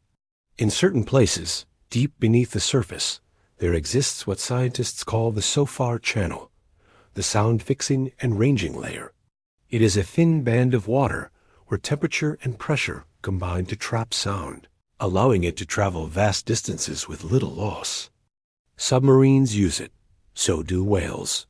It is the ocean's whispering corridor, a tunnel through which voices echo from one hemisphere to another. A song sung off the coast of Chile might, in time, reach New Zealand. Even the waves themselves make sound. Beneath the surface, they form internal waves, invisible to the eye, yet as tall as mountains. These slow rhythmic movements roll between layers of water of different densities, shaping temperature and climate across the world. Some are taller than Mount Everest, yet pass silently, hidden beneath calm seas. The surface of the ocean, too, hides a secret. It is not merely water meeting air. It has skin, a film just a few micrometers thick, known as the sea surface microlayer. Within this boundary lives an entire world of microscopic organisms, bacteria, plankton, and organic compounds. It acts like the planet's lung, mediating the exchange of gases between air and sea. When a wave breaks, it releases these invisible communities into the sky as aerosols. Some become seeds for clouds. The rain that falls may be born from life that once drifted upon the water's skin. In this way, the ocean breathes, exhaling clouds, inhaling rivers, and yet it remembers everything. Trapped in sediments are layers of fossil plankton, their shapes telling of ancient climates, lost oceans, and forgotten catastrophes. The ocean is both the witness and the archive of time. In a remote part of the Pacific, scientists have found droplets of ancient seawater trapped within crystals of rock, fluid inclusions sealed hundreds of millions of years ago. When analyzed, these droplets reveal the chemistry of ancient seas, how salty they were, what gases they held, what life may have breathed them. Each tiny bubble is a fossil of water, the oldest memory of the sea itself. Elsewhere, the deep crust beneath the ocean holds aquifers, networks of groundwater hidden below the seafloor, circulating slowly through rock. These are not ordinary waters. Some are millions of years old, carrying traces of life that thrive without sunlight, feeding on the minerals of the Earth's bones. They are reminders that the boundary between land and ocean is porous, that even stone contains sea. Water has a way of blurring whole boundaries. It is inside the air as vapor, inside the soil as dew, inside you as blood. It moves through clouds, veins, roots, rivers, and never stops. The water that left your body yesterday may now be traveling toward the sea, joining an endless migration that began before there were names for such things. Scientists estimate that each molecule of water on Earth cycles through the atmosphere roughly every 10 days. Yet once it enters the deep ocean, it can remain there for thousands of years. Some of the water in the Mariana Trench last touched the surface before the pyramids were built. In that darkness, pressure and silence preserve time itself. And still, in that silence, there is life. Strange, glowing life that turns the abyss into a cathedral of motion. There are jellyfish that generate red light, invisible to most creatures. In the midnight zone, Where only blue light penetrates, red becomes perfect camouflage. There are shrimp that produce sonic clicks louder than gunshots, and fish whose eyes are tuned to detect the faintest glimmers of bioluminescence. There are worms that release glowing spirals when disturbed, like miniature galaxies swirling through the dark. Each of these lives tells a secret about the ocean's endless creativity, its capacity to evolve beauty even where light has never reached. And above them all, near the coasts and coral gardens, the tides continue their slow breathing. In some bays, the rhythm is so perfect that the water moves as if inhaling and exhaling, flowing in, flowing out, the planet's quiet respiration. Standing there, one can feel the connection, the truth that we, too, are part of this cycle. The water in your blood once fell as rain. The oxygen in your lungs was born in the sea. Even your bones contain the same calcium once carried by shells and coral reefs. The body itself is an ocean made solid for a time. To touch seawater is to touch everything that has ever lived. This is the true memory of water. Not that it remembers us in any mystical sense, but that we are part of its unbroken story. Our lives are temporary waves upon its surface, brief, glittering, soon to fold back into the deep. But the ocean endures. It absorbs, transforms, and continues, carrying the memory of our passing into the endless motion of the whole. So when you stand by the sea and listen, really listen, you are not hearing something outside of yourself. You are hearing the echo of your own beginning.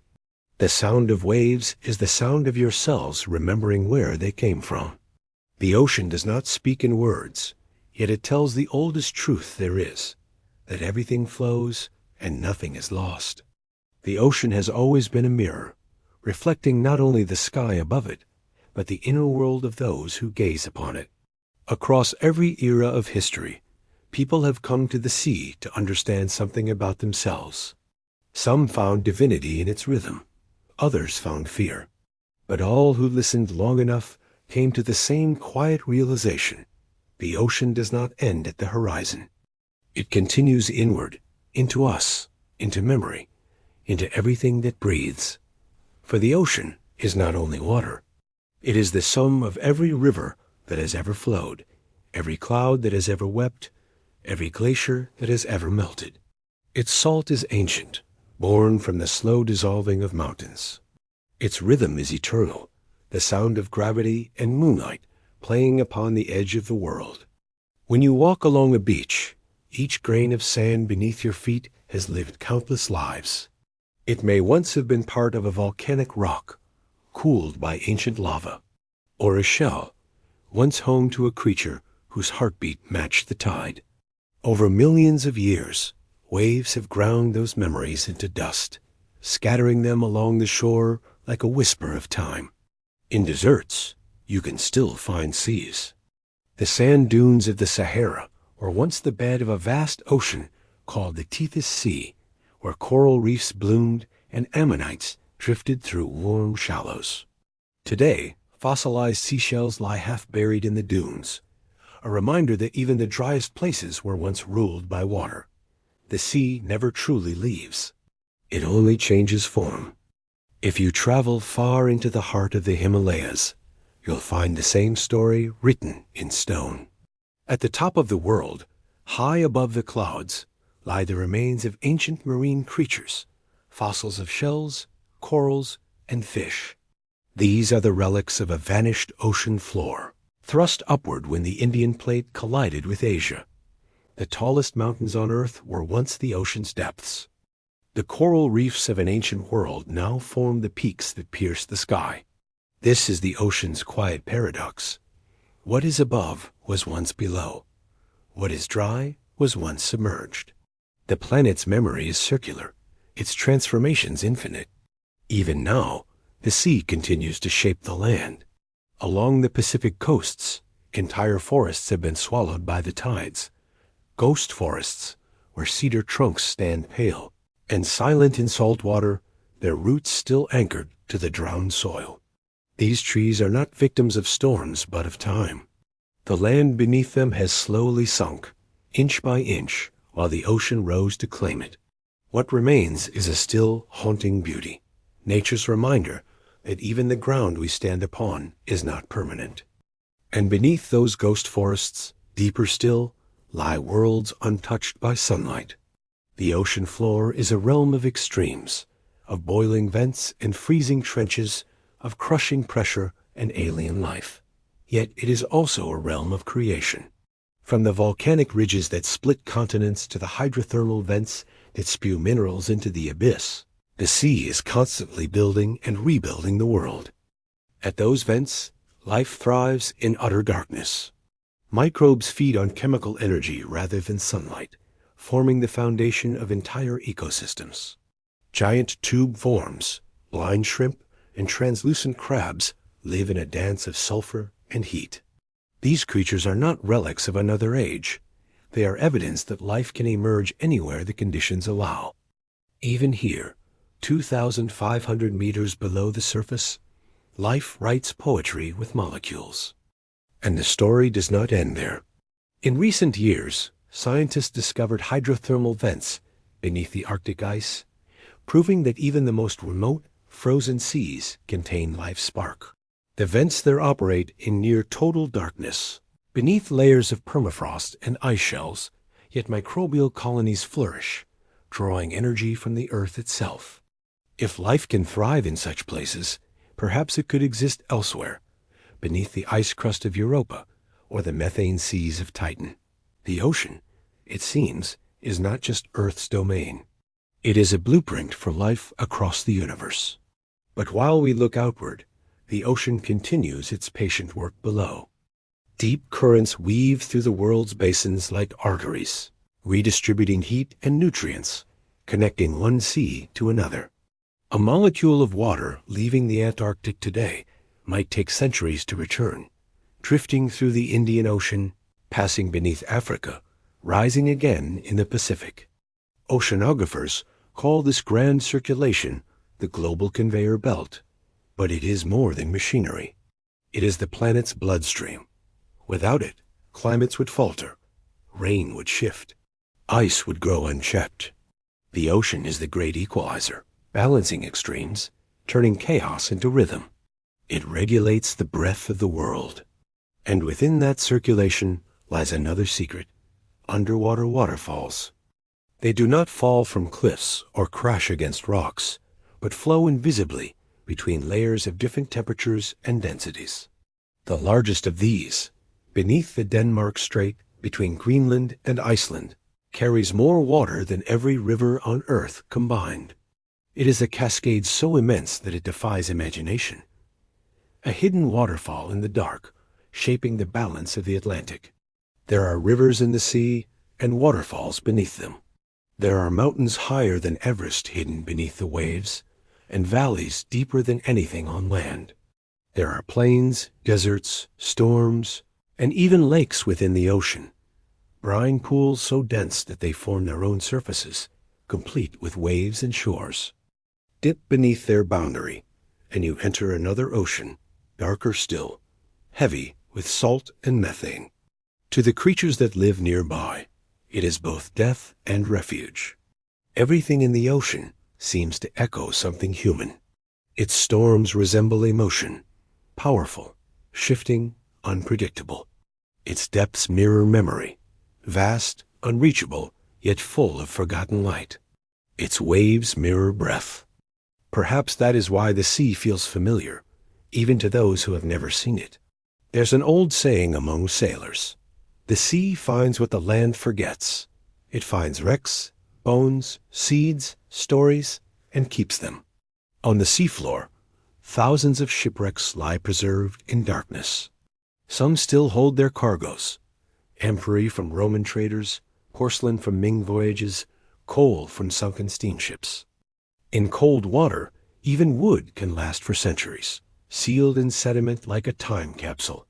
These are the ocean's libraries, storing not only human history, but the very texture of our exploration. Each wreck is a fossil of ambition, a monument to our desire to cross the unknown.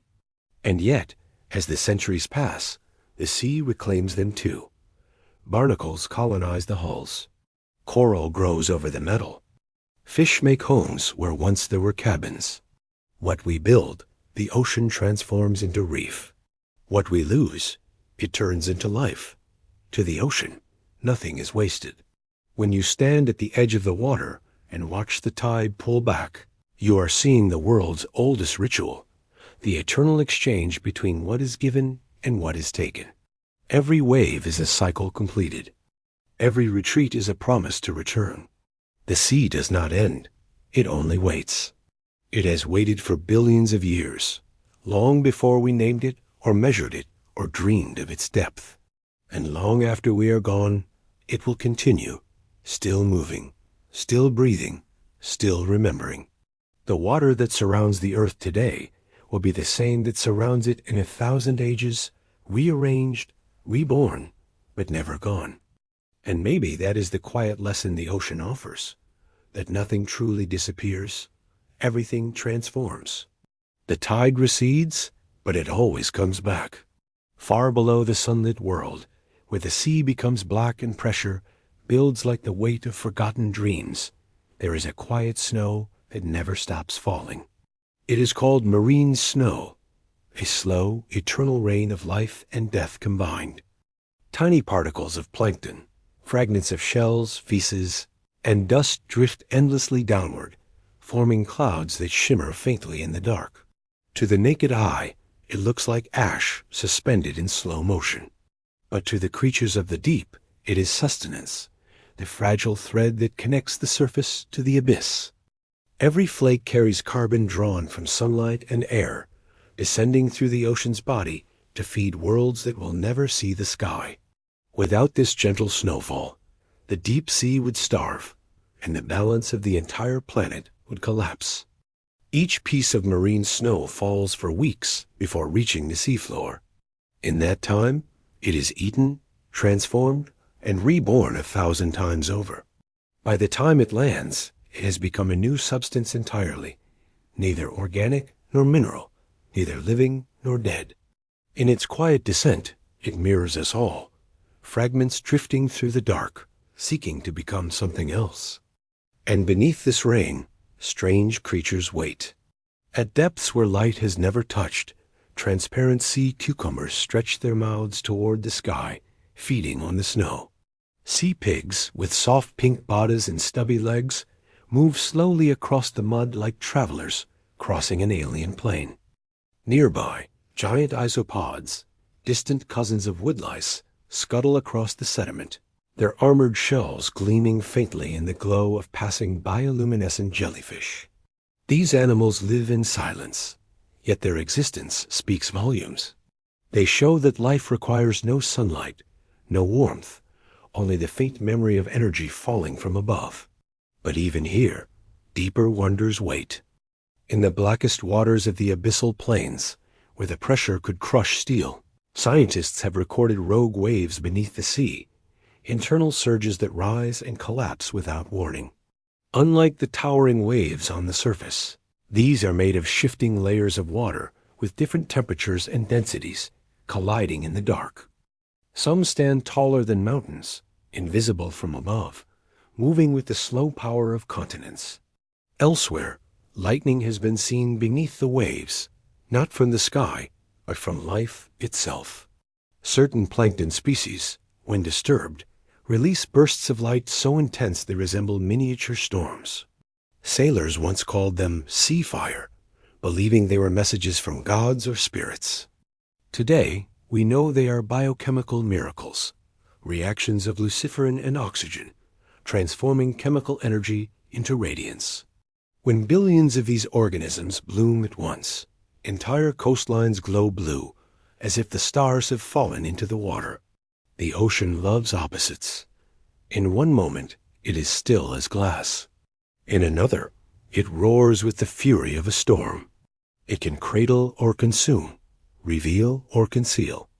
And perhaps nothing captures that duality more than the rogue wave, a single, towering wall of water that seems to appear from nowhere.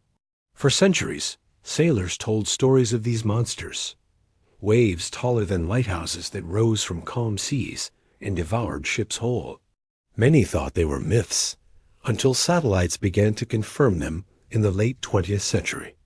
Now we know they are real, born from the chaotic interference of multiple wave systems, their energy compounded into impossible height.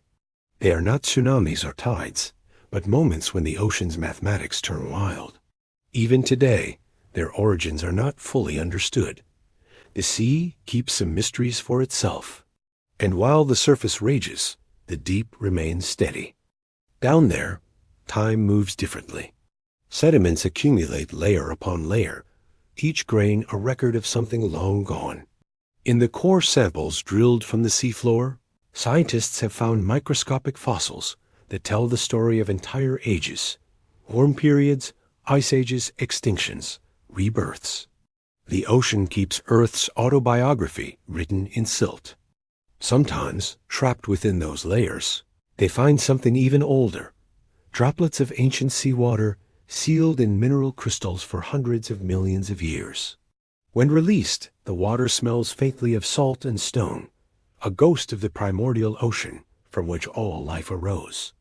In a way, to open such a droplet is to hear the planet's first breath. Even the water we drink carries that same memory. Some of the molecules within it, H2O, are older than the sun. They formed in the cold clouds of interstellar space, billions of years before our solar system existed, then traveled across light years to join this planet. When you drink a glass of water, you are swallowing the history of the universe itself. And still, the cycle continues. The water that falls as rain will one day return to the ocean, carrying with it the dust of mountains and the breath of forests. The sea evaporates, forms clouds, gives rain, and gathers it back again. An endless rhythm that has never once stopped in 4 billion years. Every living thing, every seed, every lungful of air participates in this circulation. The ocean does not simply surround life, it is life. When a wave breaks upon the shore, tiny microbes release a compound called geosmin, the same molecule that gives the smell of rain. That familiar scent after a storm, the one that feels ancient, clean, and alive, is in part the ocean breathing. The boundary between sea and sky, between earth and air, is chemical, invisible, and sacred. In the far north, beneath the ice shelves of Antarctica, there are hidden rivers and lakes flowing beneath kilometers of solid ice. These subglacial waters are cut off from the surface, untouched by sunlight for millions of years, yet they teem with microbial life. The ocean beneath the ice is a secret twin of the world we know, proving again that where water exists, life endures. There is even an ocean beneath your feet, locked within the minerals of Earth's mantle, hundreds of kilometers deep. It is not a sea as we know it, but a vast reservoir of trapped water molecules, estimated to hold more than 3 times the volume of all surface oceans combined. It does not move or sparkle or roar, but it hums with pressure and potential, shaping the geology of the planet from within. Perhaps it was this hidden water that first gave rise to the oceans above. Perhaps the sea is not only the heart of Earth, but its memory. And beyond Earth, across the cold reaches of space, lie worlds that echo our own. The moon Europa, orbiting Jupiter, hides an ocean beneath its icy crust, warmed by tidal forces. Saturn's moon Enceladus sprays plumes of salt water into the void, hinting at hydrothermal vents below. Even Pluto, once thought frozen and dead, may conceal a briny sea beneath its crust of nitrogen ice. Wherever there is water, the possibility of life follows, a pattern written across the cosmos. Our ocean, then, is not unique. It is a reflection of something universal, the instinct of matter to gather, to flow, to nurture. And yet, despite all we know, we have still explored less than 5% of the seafloor. Most of the ocean remains unseen, untouched, unknown. We have mapped other planets more thoroughly than our own abyss. Somewhere below, undiscovered species drift through the dark, entire ecosystems glowing in unseen caverns, rivers of supercooled brine winding between mountains taller than Everest. The deep remains a frontier, not of conquest, but of humility. Because when you gaze into that darkness, you realize the ocean is not separate from us. It is the element we came from, the amniotic origin of every cell, every heartbeat. The salt in our blood mirrors the salinity of the sea. The rhythm of our hearts mirrors its tides. We carry the ocean inside us, even when we stand upon the driest land. So when you next hear the crash of waves, or the soft retreat of foam along the sand, know that you are hearing something older than words. It is the sound of water returning to itself, the universe exhaling. And in that sound, if you listen closely, you might hear a message, that life is motion, that memory is fluid, that nothing is ever truly lost, only transformed. At the end of the journey, the sea grows quiet.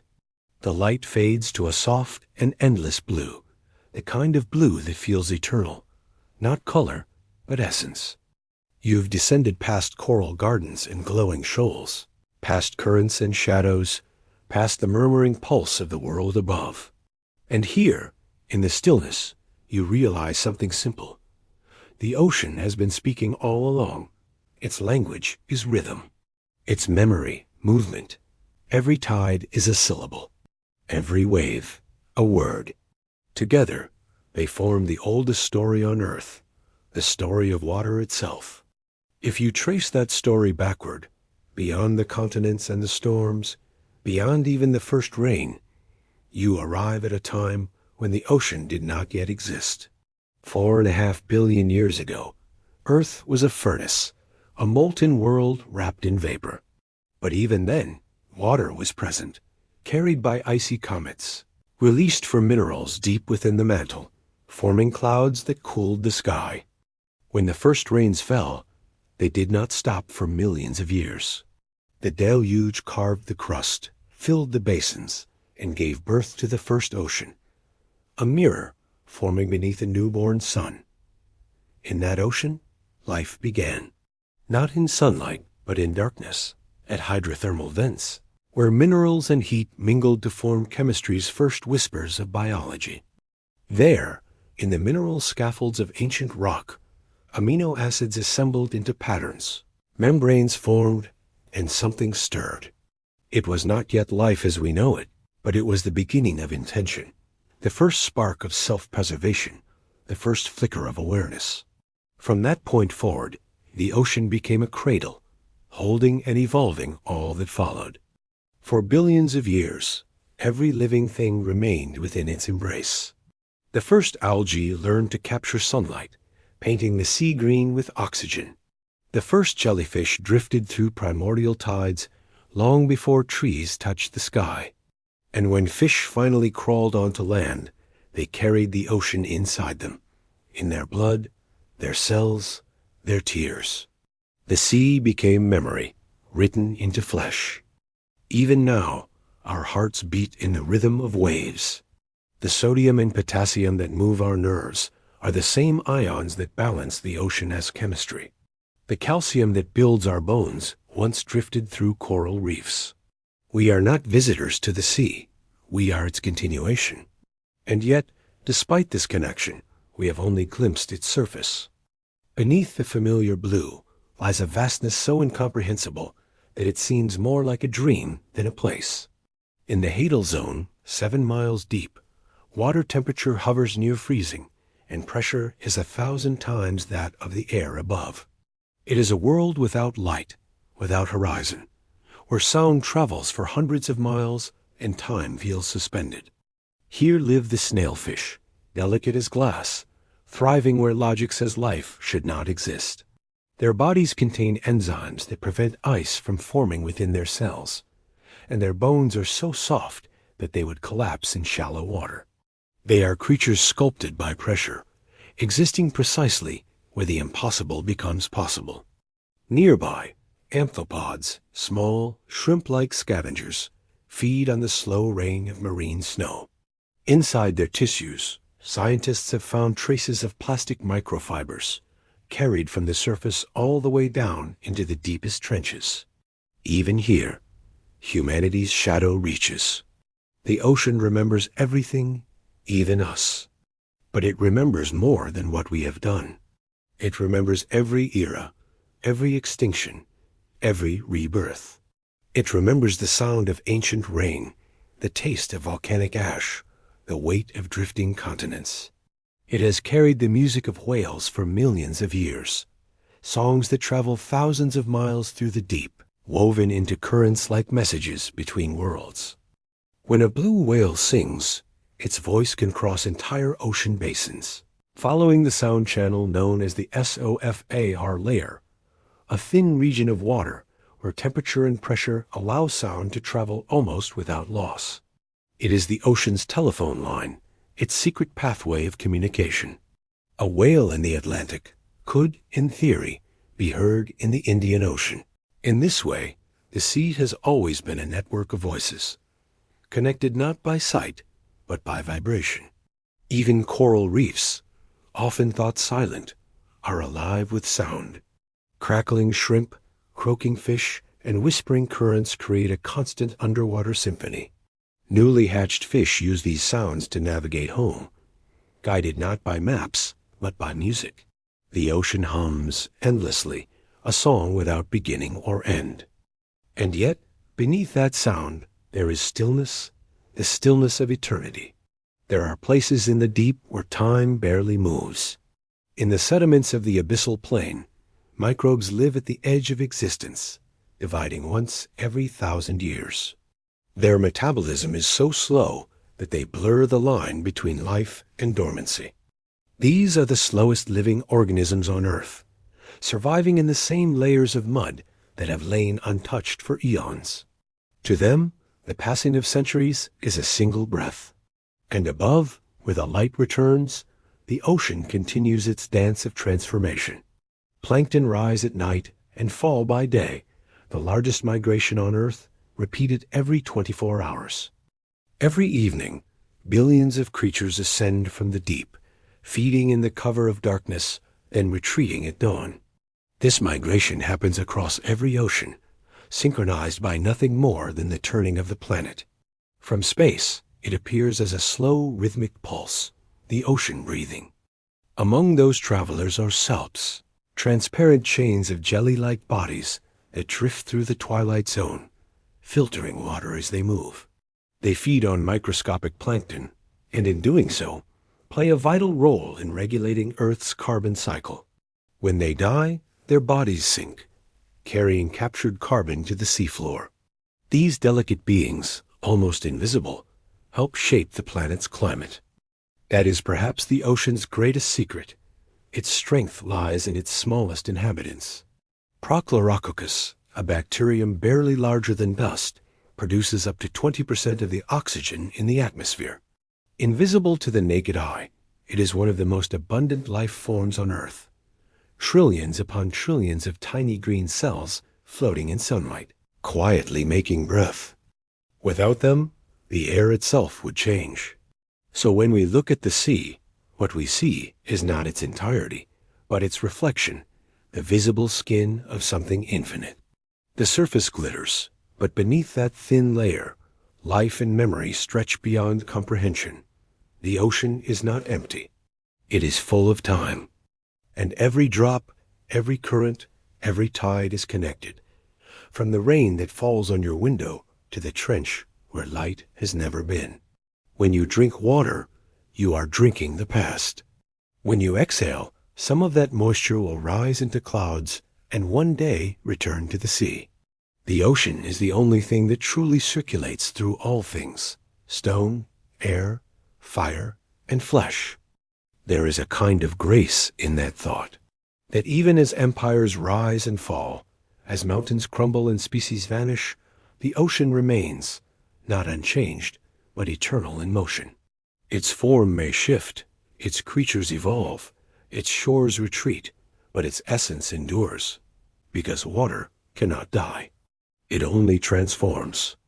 It becomes cloud and rain, river and blood, ice and vapor. It becomes thought and memory, sound and silence.